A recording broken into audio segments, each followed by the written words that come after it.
right, welcome everyone back to another episode of Muggle with a Mic. Katie here, and I have a special guest with me again this week. It's a guest that we've had on the show before. You can hear her giggling. She birthed me. She's my mother. Since Mother's Day's coming up, we're having Mom come back again because her last Mother's Day episode was so popular. Welcome back, Mom. Well, thank you, Katie, for inviting me. Truthfully. Yes. Did you invite yourself? Well, truthfully, and since we're kind of doing this on kind of a spiritual type of podcast, I cannot lie. I beg to come back on. Last time you were here, we weren't doing the mug thing where we have certain, drinking vessels. Yes. So you were super excited to bring on a mug this time. Can you show me? Actually, you told me you have 3 mugs. Right. Okay, let's go with mug number 1. Well, it's not a chalice, but mug number 1 is from Mother Angelica's Shrine of the Blessed Sacrament in Huntsville, Alabama. And that's the picture of the shrine, the front of the shrine, the front doors and all over. And there's the Holy Spirit and the Blessed Sacrament there beneath it. And then I have Lady of the House. Mug number 2. Lady of the House. How do you do this? Lady of the House, which was a gift. Was this a Mother's Day gift? Did I get that for you or did Sarah? I think Sarah got that for you. Oh, my goodness. I'll take credit. One of my babies. Anyways, and it's Downton Abbey, and I'm the lady of the house. Mm-hmm. All right, so my mug today, I have to strategize this because to be careful. I realized why I used this mug to hold pencils, and that's because the top of the handle is a little bit cracked. Mm-hmm. And it has a full cup of hot coffee in it. So I have a paper towel to kind of support it. There we go. But it's a London mug. It's got the silhouette of the London skyline with Big Ben and the eye. Big Ben, not the quarterback. Not the quarterback, no. He retired. And St. Paul's. And St. Paul's. Cathedral, which is in London. Well, that was interesting. And then there's a little, once you drink, you can see the little phone booth poking up through the coffee. So if you drink... Pooking. Anyway, if you drink more, you can see more of the phone booth. But that's my mug. That's why we have incense and candles. We need all those things to stimulate our senses, our seeing, our hearing, our smell, taste. We take communion. All those things elevate our awareness that Christ was here and died for us. Perfect. Stay it like that. Stay it like this. Distance. I have to be a certain distance from the mic. Okay. Well, because if you lean back, it gets really far away. And you start to sound like a tunnel. And then if you get really close, it sounds like NPR. NPR. Well, that's what we are. Yeah. So Father Stu, which I'm going to start telling the production company that it's affiliated with, which Sony Pictures made it. Right. It came out this year.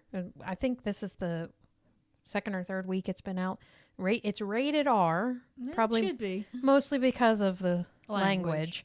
Not so much. There's violence. He's a boxer, but it's mostly the language. It's a runtime of 2 hours and 4 minutes, and the synopsis is: it follows the life of Father Stuart Long, a boxer turned priest who inspired countless people during his journey from self-destruction to redemption. It's based on a true story. Yes. Yeah, so I'm wondering which parts are fictitious. I don't even want to get into that because I want to think it was all... After I saw him talk at the end, the real Father Stu. Yeah, because you see clips during the credit. You get the idea this is not too far-fetched. Mm. Yeah. Yeah, I think they might have embellished like the timelines of when things happened. Overall, Mom, what'd you think of the movie? I thought I was in church. I got a lot. It was just a 2 hour and how long? 2 hour and 4 minute homily. That's what I said in the car. Correct. I stole your line. From me. Anyways, it really, really was. And I found myself crying. I found myself laughing. I found myself wanting to change some things about my life because of Father Stu. Or to look at it differently. And I found myself being irritated sometimes by some of the what I thought was secular behavior brought into the sanctuary. I will say, I'm not meaning to call him out or anything. I do the live streaming at church. Yes, she does the live streaming. And today, it's so funny you say that. Today, someone's phone went off and it was a rap song. I mean, it's an audience of forgiving people, so it's totally fine. We understand we all Jesus Christ Superstar, right? we all forget that to silence our phones. Oh, yeah. We're human. But wasn't there also a point in this movie where Father Stu says God gave us the gift of the sense of humor, so we have to use it? Correct. And well, first of all, he's met by what we believe, and I think they were making it look like it was Jesus in the bar. oh yes, and it was. So it looked like bar Jesus. Yeah, It looked like tavern Jesus. He had like looked like motorcycle Jesus. yes. He had like raggedy hair, but he had the beard and everything, but his skin looked like he'd been a smoker for decades, and He looked like Father Stu. it was almost like Jesus appeared the way that Father Stu would be most comfortable. Yes. Yes. And I think that yeah. people say that when they have visions, that Jesus appears in a way that will be most comfortable for that and person. the Blessed Mother does the same thing. And then that's what happens later. So Jesus, well, the quote unquote Jesus at the bar, basically told him not to go driving. He said, "Don't drink too much or whatever. Yeah. And don't drive." Yeah, but he also said more profound things. If you want to know what they are, go. Which most go see police the movie. officers say too. Well, And mothers. Almost atheists. However, in the beginning of the movie, Stu does reference like 40 days in the desert. He seemed to have some kind of a biblical upbringing.